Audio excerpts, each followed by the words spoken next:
और अब रुक करेंगे अगली खबर का। एलएसी पर भारत और चीन के बीच तनाव जारी है। इस तनाव के बीच आज दोनों देशों के कोर कमांडर्स की अहम बैठक है।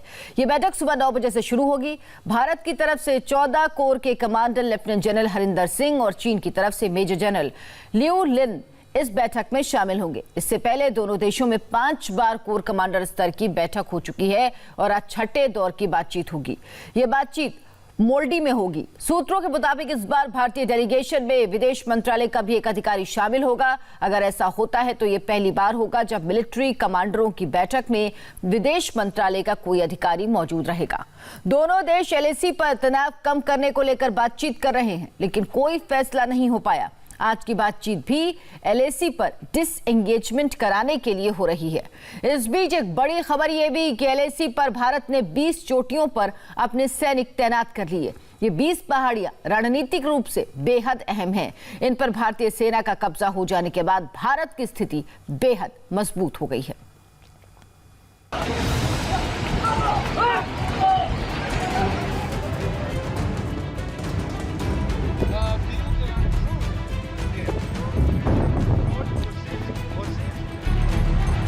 देश हित में हमें कितना ही बड़ा और कितना ही कड़ा कदम उठाना पड़े सभापति महोदय, हम पीछे नहीं हटेंगे।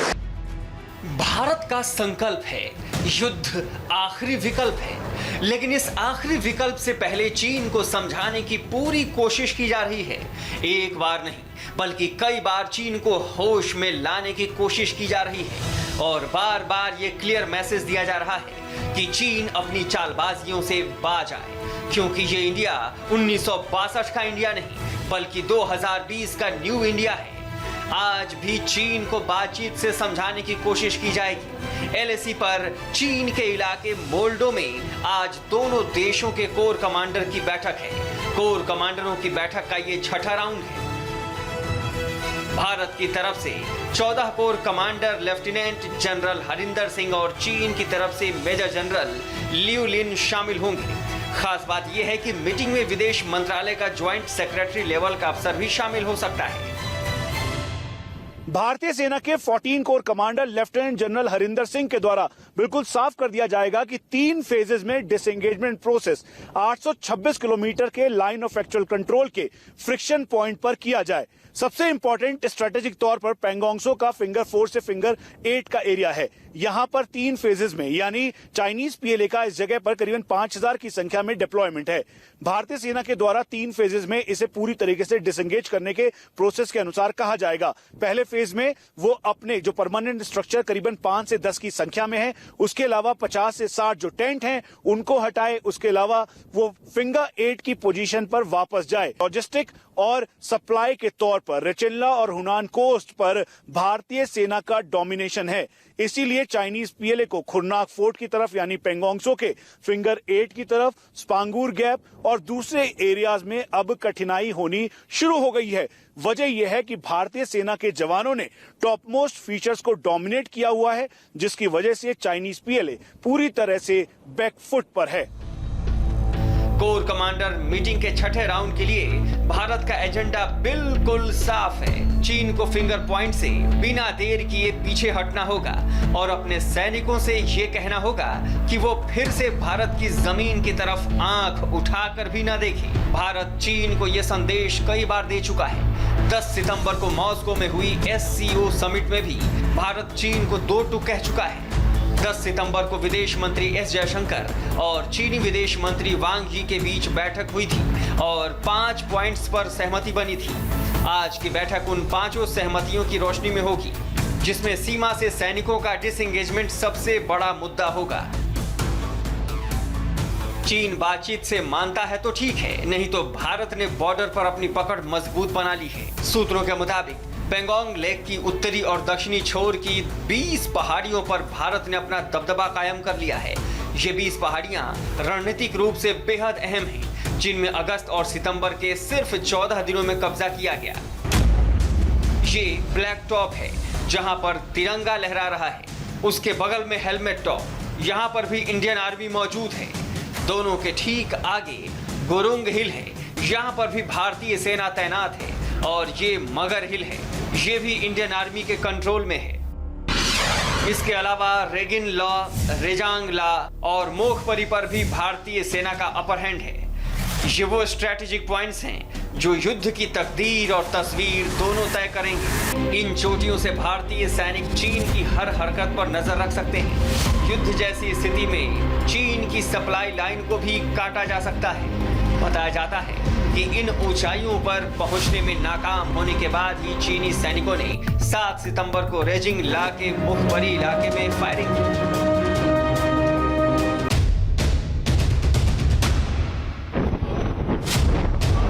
दिल्ली को इस बात का एहसास है कि जंग अक्टूबर में हो सकती है और अगर अक्टूबर में कुछ नहीं हुआ तो लद्दाख में एलएसी पर चल रहा तनाव पूरी सर्दी और अगले मार्च के महीने तक बरकरार रहेगा। इसलिए लद्दाख में ही नहीं, दिल्ली में भी हलचल बहुत तेज है। युद्ध के खतरे को लेकर साउथ ब्लॉक में लगातार बैठकें चल रही हैं। चाइना स्टडी ग्रुप से बात हो रही है। एलएसी को लेकर रक्षा मंत्रालय कई लेवल की मीटिंग कर चुका है। एलएसी से आने वाली सभी इंफॉर्मेशन 14वीं कोर के जरिए उत्तरी कमान और फिर थल सेना के मुख्यालय से होती हुई रक्षा मंत्रालय तक पहुंच रही है। यहां रक्षा मंत्री राजनाथ सिंह के साथ एनएसए अजित डोवल और सीडीएस बिपिन रावत की कई मीटिंग हो चुकी हैं और सेना की लीडरशिप से सलाह मशविरा करते हुए पूरी जानकारी पीएमओ को दी जा रही है। भारतीय सेना ने साफ कर दिया है कि चाइनीज पीएलए को अप्रैल 2020 के स्टेटस को मानना पड़ेगा। मौसम में बदलाव हो रहा है, दोनों सेनाएं ऐसे में आमने सामने रहेंगी। लेकिन चीन की हरकत को देखते हुए ऐसा नहीं लग रहा कि वो अप्रैल 2020 के स्टेटस को मानेगा, क्योंकि कई जगहों पर उसने स्टेटस को बदल दिया है। इसीलिए भारत और चीन के बीच एक्शन की उम्मीद भी की जा रही है। चाइनीज फॉर्मेशन को लेकर जो खबरें मिल रही हैं, उसके मुताबिक चीन अब एलएसी पर अपनी सेना की अदला बदली कर रहा है। यानी पिछले 4 से 5 महीने से जो सैनिक तैनात हैं, अब उनकी जगह दूसरी यूनिट के सैनिक डिप्लॉय किए जा रहे हैं। इसके मायने साफ हैं कि चीन की सेना अब एलएसी पर सर्दी गुजारने के मूड में है। जवाब में भारत की तैयारी भी पूरी है। उत्तरी मोर्चे के अलावा नॉर्थ ईस्ट फ्रंट पर भी सेना पूरी तरह से तैयार है। अरुणाचल प्रदेश से लगी एलएसी पर सेना का भारी डिप्लॉयमेंट जारी है। अरुणाचल की भारत चीन सीमा पर हाई अलर्ट है।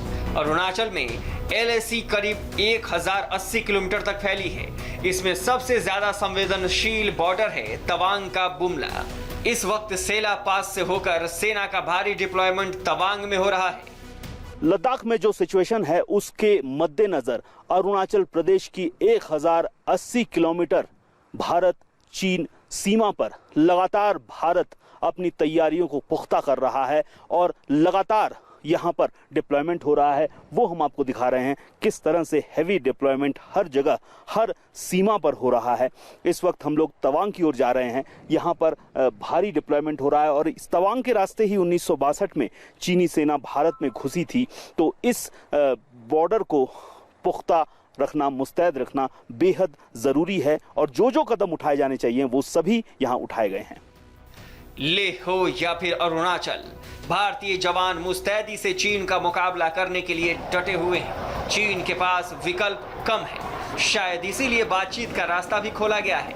बातचीत बेनतीजा रही तो फिर चीन को अंजाम भुगतने के लिए तैयार रहना होगा।